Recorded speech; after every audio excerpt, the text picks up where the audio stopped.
Admiral Jake Morrison stood in the massive chamber and felt very small. The ceiling stretched so high above him that he could barely see it in the dim light. Around him sat the 12 most powerful beings in the galaxy. Each one looked down at him from their floating platforms that hung in the air like metal clouds. The Galactic Council chamber on Nexus Prime was built to make visitors feel tiny and weak. It worked. Jake had fought in 3 wars and commanded fleets with thousands of ships, but this place made his hands shake. Behind him stood Ambassador Lisa Carter and General Ben Rodriguez. They were the best Earth had to offer, but even they looked nervous. Chancellor Vexthara of the Altani Empire floated directly in front of them. Her skin was blue-gray like old metal, and her 4 arms moved in slow patterns as she spoke. Her voice came from speakers all around the room, making it sound like the walls themselves were talking. The Galactic Council has reached a decision, she said. Her words echoed in the huge space. Humanity has shown itself to be dangerous to the peace of civilized space. Jake felt his jaw tighten. Dangerous. They called humans dangerous because they had claimed 3 empty star systems that nobody else wanted. Systems that were far from any alien world. Systems that humans had found first and settled with their own blood and sweat. In the past 2 years, Vexthara continued, human forces have expanded into contested territories without permission. You have built military bases in neutral zones. Your ships carry weapons that exceed galactic treaties. Your colonies grow too fast and demand too much. Lisa Carter stepped forward. Chancellor, those systems were empty. We followed all proper procedures. We filed claims with the Council and waited for responses that never came. The procedures exist to maintain order, said another council member. This one looked like a giant insect with crystal wings. Humans do not understand order. You act first and ask permission later. We act because we have to, General Rodriguez said. His voice was harder than Jake had ever heard it. Our people need homes. Our population is growing. We need resources and space to live. And that, Vexthara said, is exactly why you are dangerous. She raised all 4 arms, and the chamber fell silent. The Galactic Council hereby orders all human presence to withdraw beyond the Orion Barrier within 90 standard days. All colonies, ships, stations, and personnel must be removed from Council space. Any human found within these boundaries, after the deadline, will be treated as an invader. Jake felt the words hit him like a physical blow. The Orion Barrier was the edge of known space. Beyond it lay nothing but empty darkness and unexplored systems. It was where the galaxy sent its garbage and its criminals. Now it would be humanity's prison. You cannot do this, Lisa said. We have legal settlements. We have trade agreements. We have citizens who have built lives in those systems. The Council has voted, Vexthara replied. 12-0, unanimous. Additionally, all human assets in Council space are hereby frozen. All trade agreements are void. Any alien who aids humans after the deadline will face punishment. The chamber erupted in sound as the Council members began talking among themselves in their strange languages. Jake heard clicks and whistles, and sounds no human throat could make. They were not discussing the decision. They were celebrating. Come on, Jake said quietly to his team. We're done here. They walked out of the chamber in silence. The alien guards did not try to stop them, but Jake could feel their eyes watching every step.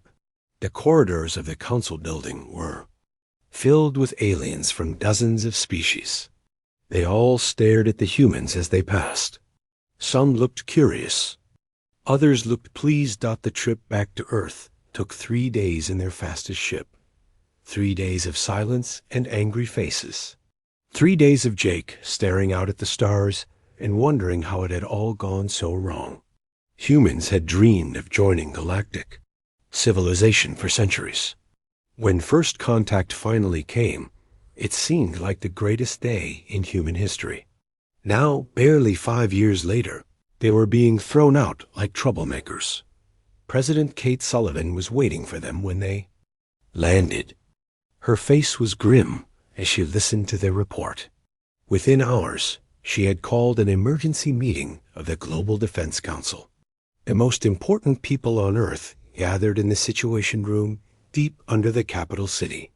"So they want us gone," President Sullivan said after hearing the full story. 90 days to pack up and leave. "It gets worse," Lisa said.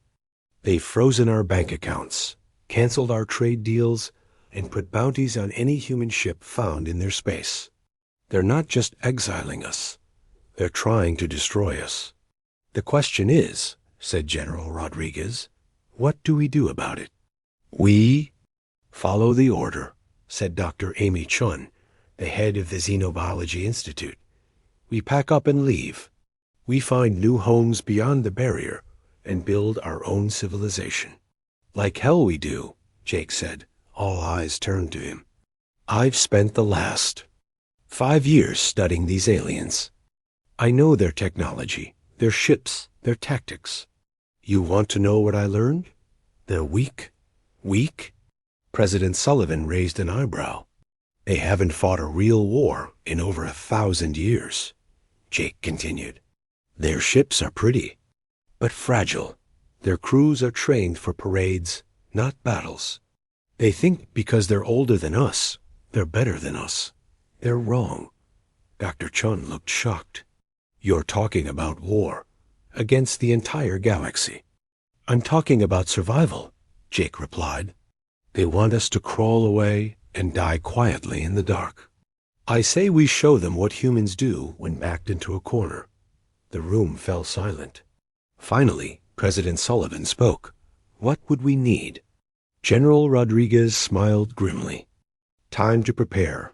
Ships, weapons, and the will to use them." "We have 90 days, Jake said.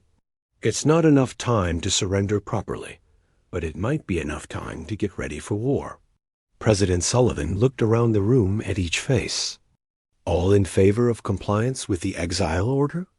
Dr. Chun raised her hand. She was alone. "All in favor of resistance?" Every other hand in the room went up.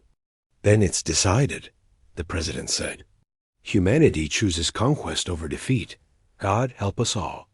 Outside the windows of the Situation Room, the sun was setting over Earth. Soon, it would rise on a world preparing for war against the stars themselves. The galaxy had made a mistake. They thought exile would break humanity's spirit. Instead, they had just given humans a reason to break theirs. Colonel Ryan Hayes stepped off the transport ship onto the rocky surface of New Terra and breathed in the thin air. 6 months ago, this place had been a peaceful farming colony with 3 million people growing crops and raising families. Today, it looked like the center of a war machine. Giant construction robots moved across the landscape like metal mountains. They carved tunnels into the red hills and built factories that stretched for miles. The sky was full of cargo ships, bringing supplies from Earth and other human colonies. Everyone who could hold a tool was working. Even the children helped by carrying messages and small parts. "How many ships can we build here?" Ryan asked Emma Watson as they walked through the main construction site. Emma had been a civilian engineer just months ago. Now she wore a military uniform and commanded 20,000 workers. 50 destroyers and 12 cruisers by the end of the year, Emma replied. "Maybe more if we can get the raw materials." She pointed to a massive framework taking shape near the horizon. "That will be our first battleship. We're calling it the Terra's Revenge." Ryan nodded. The name was perfect. The Galactic Council thought they were sending humans into exile to die slowly in the dark. Instead, they had given humanity time and space to build an army. What about weapons? Ryan asked. Emma smiled, but it was not a happy smile. Come see for yourself. They took a ground car to the weapons testing facility. The building was buried deep underground to hide the work from alien spy satellites. Inside, human scientists worked alongside captured alien technology that had been borrowed from council ships during the early colonial days. Dr. Sam Mitchell met them at the main lab. He was a thin man with gray hair who had spent most of his life studying alien biology. Now he was finding ways to make humans better fighters. The enhancement program is working beyond our hopes, Sam said as he led them through the lab. We can improve human reflexes by 30% and muscle strength by 20%. The soldiers can think faster and hit harder than any alien. Warrior. They stopped at a window that looked into a training room. Inside, a dozen human soldiers moved through a combat course at speeds that seemed impossible. They dodged laser fire, leaped over barriers, and struck targets with perfect accuracy. How long does the enhancement last? Ryan asked. 6 months per treatment, Sam replied. No serious side effects so far. We can make an army of super soldiers. And the aliens? Sam's smile was cold. They're not enhanced at all. Most council species are weaker than baseline humans. They rely on technology instead of physical ability. Take away their fancy equipment, and they're helpless. Ryan felt a surge of satisfaction. The council had called humans dangerous. They had no idea how dangerous humans could become when they decided to embrace war. From New Terra, Ryan traveled to 6 other colony worlds beyond the Orion barrier. Each one had become a specialized part of humanity's war effort. New Angeles built engines and power systems. Port Wilson manufactured armor and defensive systems. Fremont Station trained pilots and crews. Every world told the same story. Families working together to build weapons. Farmers learning to operate factories. Teachers becoming engineers. The exile had united humanity in a way that peace never. Captain Alex Turner was waiting for Ryan when he arrived at Titan Base, humanity's most remote outpost. Alex commanded the Deep Space Reconnaissance Fleet that had been mapping Council territory for months. What have you found? Ryan asked as they sat in Alex's command center. Alex activated a holographic display that showed the local part of the galaxy. Red dots marked Council worlds and fleets. Blue dots showed human positions. They're not ready for war, Alex said. Simply, most of their ships are ceremonial. Beautiful to look at, but built for parades, not battles. Their crews train maybe once a year. Their weapons are old and not well maintained. What about their numbers? They have more ships than us, Alex admitted, but most of them are scattered across thousands of worlds. They would need months to gather a proper fleet, and their command structure is a mess. 12 different species all trying to give orders. Ryan studied the display. Weak points? Alex pointed to several systems near human space. Supply depots. Here, here, and here. If we hit them fast, we can cripple their ability to support any military response. And this, he pointed to a large red dot, is Vega Station, their main naval base in this sector. Take it out, and they lose their ability to coordinate attacks against us. A plan was forming in Ryan's mind. Hit hard, hit fast, and keep the enemy off balance. It was the kind of strategy that humans had used in wars for thousands of years. 3 months later, Admiral Jake Morrison stood on the bridge of the Terras, revenge, and looked out at the largest fleet humanity had ever assembled. 200 ships floated in perfect formation around New Terra. They were not as pretty as alien vessels, but they were built for one purpose: to kill. The ships looked like what they were: weapons platforms covered in armor and bristling with guns. Human engineers had learned from captured alien technology, but they had made it better.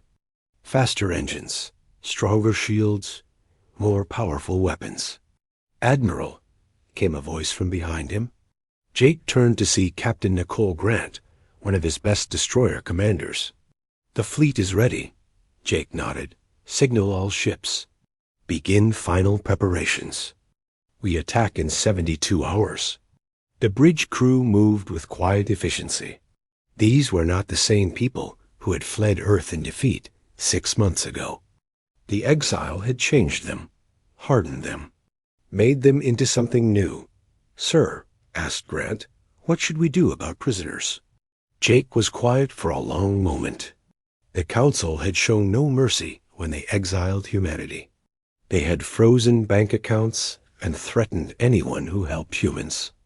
They had tried to strangle human civilization in its cradle. "No prisoners," Jake said finally. "The Council wanted to teach us a lesson about consequences. Time to return the favor." Outside the viewport, the stars waited. Somewhere among them, aliens slept peacefully in their beds, believing they were safe behind their laws and their treaties. Tomorrow, they would learn that humans had never cared much for other people's rules. The exile was over. The war was about to begin. Captain Nicole Grant watched the alien ships through her destroyer's viewscreen and felt nothing but cold anger. The Council patrol fleet had been following human cargo ships for 3 days. 5 sleek alien cruisers with their fancy curved hulls and bright paint jobs. They looked more like art pieces than warships. "They're trying to scare us," said her weapons officer, Lieutenant Dan Cole. "Same pattern for the last week. They follow our ships but don't attack." "Not today," Nicole said. Her destroyer Wolf's Bite was hidden behind a large asteroid, along with 4 other human ships. "Today we teach them what happens when you threaten human vessels." The alien commander was probably feeling very proud of himself. His ships were beautiful, and his crew wore ceremonial uniforms. He was enforcing the exile order like a good soldier.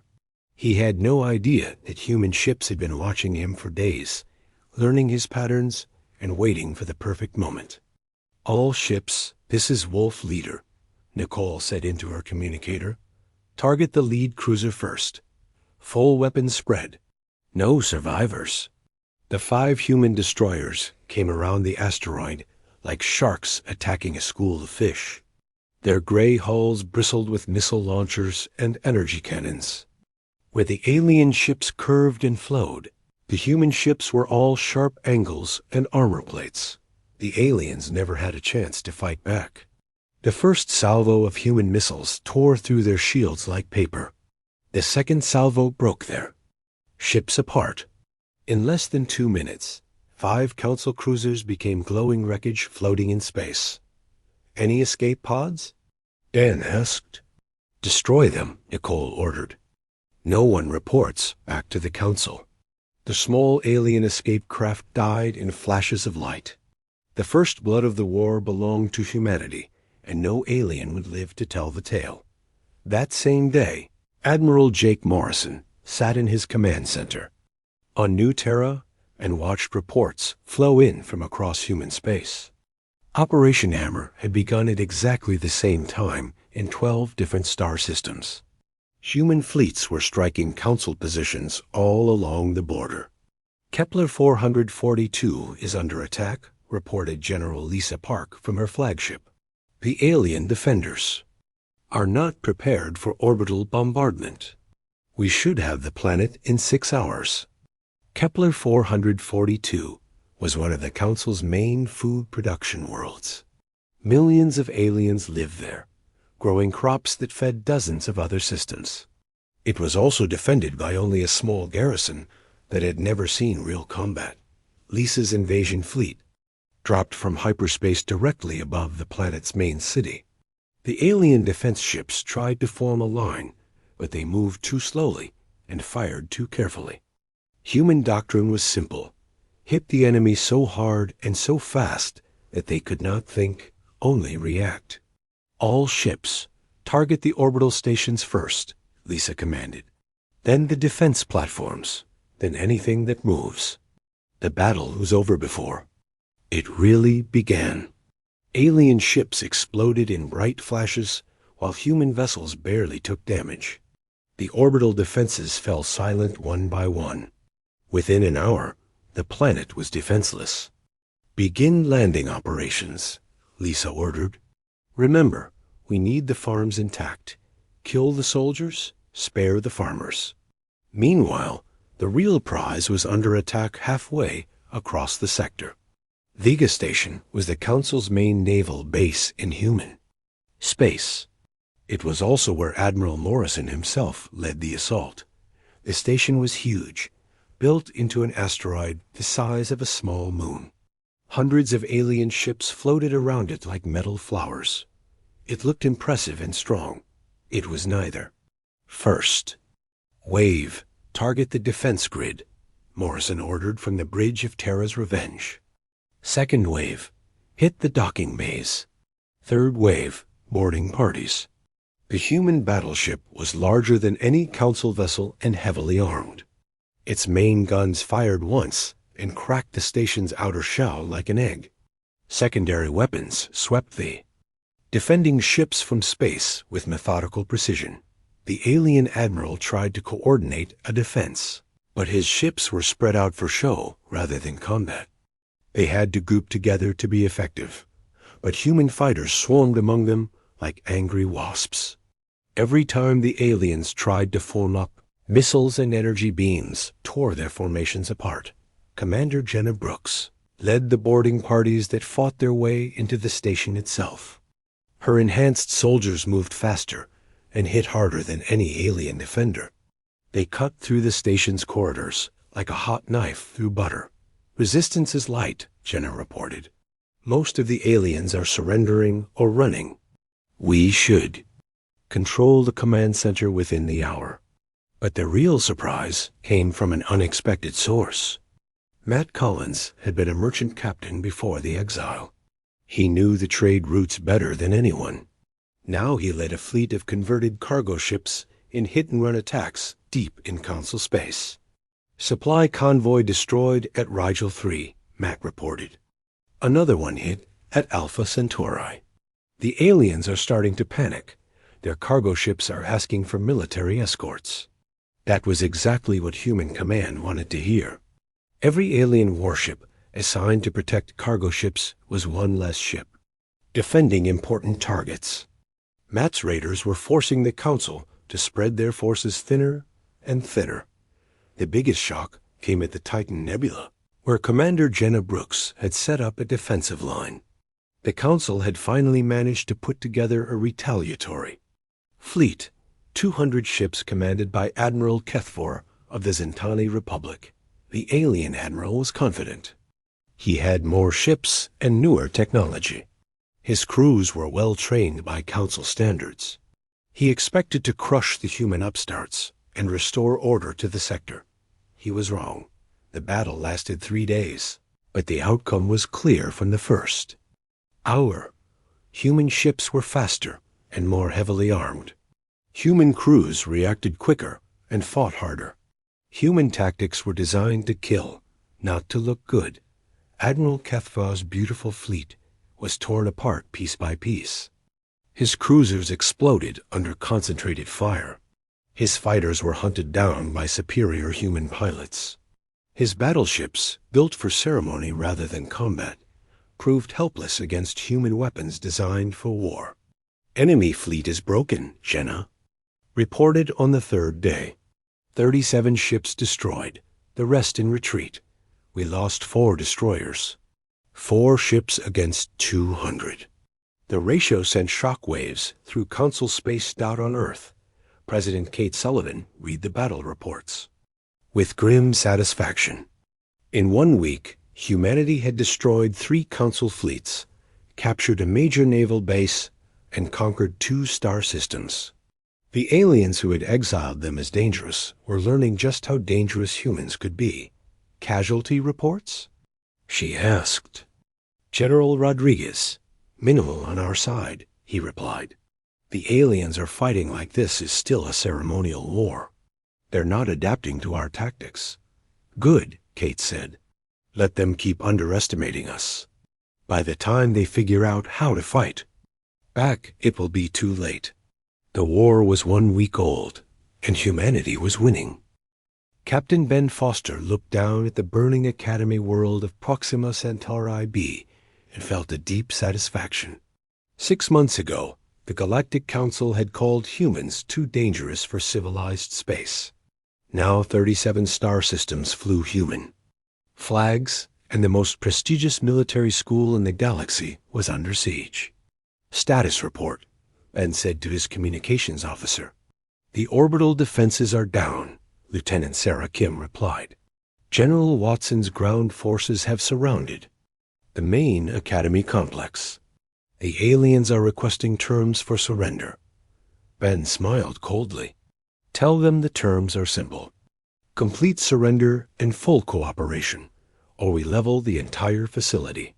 The Academy of Strategic Studies had trained Council military officers for over 3,000 years. The best and brightest from dozens of alien species came here to learn the art of war. Unfortunately for them, they had been learning the wrong kind of war. "Sir," came another voice from the bridge crew. "We're receiving a priority transmission from Admiral Morrison." Ben activated the holographic communicator. Jake Morrison's face appeared, looking tired but satisfied. "Good work on Proxima, Ben." "How many prisoners?" "Over 4,000 council officers and cadets," Ben replied, "including Admiral Zeke Thill of the High Command and General Vardan of the Strategic Planning Division." "Perfect," Morrison said. "Get them to New Terra for interrogation." Their knowledge of Council military doctrine could end this war months early. Ben nodded. The captured officers represented centuries of combined military experience. Under questioning, they would reveal every Council defense plan, every fleet position, and every strategic weakness. The aliens had trained their best minds for war, and now those minds would serve humanity. The real breakthrough came from an unexpected source. Dr. Kate Rodriguez had been working in her laboratory on New Angeles for 18 hours straight. Her team of engineers and physicists had been studying captured alien hyperspace technology, trying to understand how Council ships traveled faster than light. "I think I've got it," Kate said to her assistant, Dr. Mike Chun. Her hair was messy, and her lab coat was stained with coffee, but her eyes were bright with discovery. "The aliens use a stable field generator," she explained, pointing to the complex equations covering her wall screen. "It's safe and reliable, but it's slow. They sacrifice speed for comfort." "And our approach?" Mike asked. Kate grinned. "We don't care about comfort. We care about getting there first." She activated a test chamber where a small prototype drive hummed with dangerous energy. "This uses controlled instability in the hyperspace field. It's riskier, but it's 30% faster than anything the Council has." The implications were staggering. Human ships could now strike deep into Council territory and escape before enemy reinforcements arrived. They could hit multiple targets in sequence while the aliens were still responding to the first attack. Admiral Morrison wasted no time implementing the new technology. Within weeks, every major human warship had been retrofitted with the improved hyperspace drives. A strategy that followed would become known as Lightning War. "Target selection is critical," Morrison explained to his fleet commanders during a holographic conference. "We hit hard, we hit fast, and we disappear before they can respond. Multiple strikes across a wide area will make them think our forces are larger than they actually are." The first Lightning War campaign began at dawn on a Tuesday. Human fleets struck 18 different Council systems within a 6-hour period. Orbital stations exploded, defense fleets were destroyed, and supply depots burned. By the time Council reinforcements arrived at the first target, the human ships were already attacking their fourth and fifth objectives. The psychological effect was devastating. Council species that had lived in peace for millennia suddenly found human warships peering in their home systems without warning. Planets that had never seen combat watched their defenses crumble in minutes before the attackers vanished into hyperspace. Ambassador Lisa Carter, now serving as humanity's chief diplomatic coordinator, received her first surrender request 3 weeks after the Lightning War began. The Kalani Republic, a peaceful species of blue-skinned humanoids, formally asked to withdraw from the war. "We cannot fight an enemy that appears and disappears like ghosts," said Kalani Prime Minister Del Luna during the holographic meeting. "Our fleet is destroyed, our colonies are defenseless, and our people live in terror." Lisa sat in her new office on the captured world of New Kepler and studied the alien diplomat. The Kalani were one of the oldest council species, with a history stretching back 5,000 years. Now they were begging humans for mercy. "Withdrawal from the war requires compensation," Lisa said firmly. "Your species supported our exile. Now you will pay for that mistake." The terms were harsh, but not cruel. The Kalani would provide raw materials, technological data, and safe passage for human ships through their territory. In return, humanity would not attack Kalani worlds or harm Kalani civilians. Within a month, 2 more council species made similar requests. The Threx Confederation and the United Worlds of Sigma offered tribute in exchange for peace. Each surrender brought more resources and strategic advantages to the human war effort, but the real prize came from Commander Alex Harper's intelligence division. Alex had been tracking council communications for months, looking for high-value targets. What he found was beyond anything they had hoped for. "It's called the Archive World of Kronos," Alex explained to a gathering of senior commanders on New Terra. "The Council's most closely guarded secret. 10,000 years of galactic history and technology, all stored in a single location." The holographic display showed a small planet surrounded by massive defense platforms and patrol fleets. It looked impregnable, but Alex had found a weakness. "Once every 3 months, they rotate the garrison," he continued.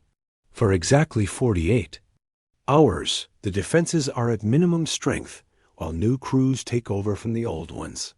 That's our window." Admiral Morrison studied the intelligence data carefully. The archive world contained the accumulated knowledge of the galaxy's oldest civilizations. Captured alien technology had already given humans an edge in the war. The archives could provide advances that would make humanity unstoppable. "How many ships would we need?" Morrison asked. "Everything we can spare," Alex replied. "This won't be like our other raids. The archive world is the Council's most important facility. They'll throw everything they have at us to defend it." Morrison was quiet for a long moment. The operation would be the largest and most dangerous of the war so far. Success would give humanity access to technologies beyond their wildest dreams. Failure could cost them their entire fleet. "Prepare for Operation Deep Strike," Morrison said finally. "We attack Kronos in 72 hours. The room erupted in activity as commanders began planning the most audacious raid in human history. Outside the windows of the command center, human ships prepared for the battle that would determine the future of the galaxy. The war had reached its turning point. Everything that came after would depend on the next 72 hours. Admiral Jake Morrison stood on the bridge of Terra's Revenge and watched the largest fleet in human history prepare for the final battle. 2,000 ships floated in perfect formation around New Terra. Destroyers, cruisers, battleships, and the massive new dreadnoughts that human engineers had built using stolen alien technology. 18 months ago, these same aliens had thrown humanity out of civilized space. Now human forces controlled over 200 star systems and were about to attack the very heart of galactic civilization. "All ships report, ready for hyperspace jump," announced Captain Nicole Grant from her position at the communications station. Nicole had come a long way from commanding a single destroyer. Now she coordinated the movements of entire fleets. "Signal the fleet," Morrison said. "Destination, Nexus Prime. Operation Final Victory begins now. The stars stretched into lines of light as 2,000 human warships jumped into hyperspace. Their target was the most heavily defended world in the galaxy, the place where the Galactic Council had first pronounced humanity's exile, the place where humanity would claim its final victory. 3 days earlier, the raid on Kronos had succeeded beyond all expectations. Commander Alex Harper had led a strike force of 50 ships against the Archive world, timing their attack perfectly during the garrison rotation. The battle lasted only 6 hours, but those 6 hours changed everything. We got it all. Alex had reported to Morrison from the captured Archive facility. 10,000 years of galactic history, technology, and strategic intelligence. Star maps showing every inhabited system. Weapons designed centuries ahead of current Council technology. Population data for every species in the galaxy. But the real treasure was something else entirely. They have records of previous galactic wars, Alex continued. Species that tried to challenge the Council and failed. We now know every mistake they made, and more importantly, we know how the Council thinks and fights. The knowledge from Kronos had been transmitted to every human fleet commander within hours. For the first time, humanity understood their enemy completely. The Council species were not just militarily weak. They were psychologically unprepared for total war now. As the human fleet approached Nexus Prime, that psychological weakness would be tested to its limits. The planet appeared on the main view screen like a blue and green jewel surrounded by a crown of orbital stations. Thousands of alien ships floated in defensive formations around the world. It was the largest concentration of military force the Council had ever assembled. Enemy fleet composition? Morrison asked. 3,000 vessels from 47 different species, reported the sensor officer. Mixed technologies and command structures. No unified doctrine. Morrison smiled grimly. The aliens had numbers, but numbers meant nothing when the enemy could not coordinate their attacks. 47 different species meant 47 different ways of thinking about combat. Humans had one way: win at any cost. All ships, begin attack pattern Delta, Morrison commanded. Primary targets are the command stations. Secondary targets are the largest enemy vessels. Ignore the small ships until the big ones are dead. The Battle of Nexus Prime began with a thunderous exchange of energy weapons and missiles. Alien ships fired in beautiful patterns, their weapons creating colorful displays across space. Human ships fired with mechanical precision, their gray hulls spitting death in concentrated bursts. The difference was immediately apparent. Where alien captains worried about hitting their allies or damaging the planet below, human commanders focused only on destroying enemies. Where alien crews hesitated to use their most powerful weapons, human crews fired everything they had. General Nicole Ward led the ground assault that would become legend. Her transports broke through the orbital defenses and landed directly in the capital city. Enhanced human soldiers stormed through streets that had known only peace for thousands of years.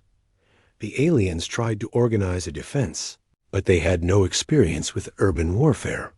Their police forces surrendered after the first skirmish. Their ceremonial guards fled rather than face. Human soldiers who moved faster and fought harder than any enemy they had ever imagined.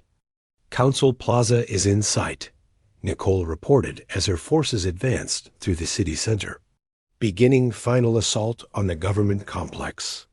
The plaza where humanity had been sentenced to exile was now filled with human soldiers. The same chambers where Chancellor Vexthara had pronounced the death sentence of human civilization were about to fall to human weapons. The siege of the council chambers lasted exactly 72 hours. Not because the aliens fought hard, but because the building was so massive that it took time to clear every room. Most council members surrendered immediately. A few tried to escape, but human forces had surrounded the entire district. Chancellor Vexthara was found in her private chambers, trying to destroy important documents. When human soldiers broke down her door, she was sitting calmly at her desk, all four arms folded in resignation. "I suppose you have come to kill me," she said, in perfect English. "No," replied Nicole Ward, removing her helmet to show her face. "We've come to accept your surrender." The formal ceremony took place in the same chamber where humanity had been exiled. But now the floating platforms that had once held alien council members were filled with human officers. Chancellor Vexthara stood where Jake Morrison had stood 18 months before, but she was wearing restraints instead of a uniform. President Kate Sullivan, now styled as Empress of the Human Empire, sat in the chair that had once belonged to the council's leader. Her voice echoed through the chamber, just as Vexthara's had once echoed. "The Galactic Council is hereby dissolved," Kate announced. "All council territories, assets, and populations are now under the authority of the human hegemony, the Terran. Accords will govern the new galactic order." The Terran Accords were not cruel, but they were absolute. Alien species could keep their homeworlds and local governments, but they would answer to human authority. Trade, defense, and interstellar law would be controlled by humanity. Any species that chose to resist would be conquered. Vexthara signed. The document with all four hands, her blue-gray skin pale with defeat. "You have won," she said quietly to Kate. "But ruling a galaxy is harder than conquering it." Kate smiled coldly. "Perhaps. But we won't make the same mistake you did.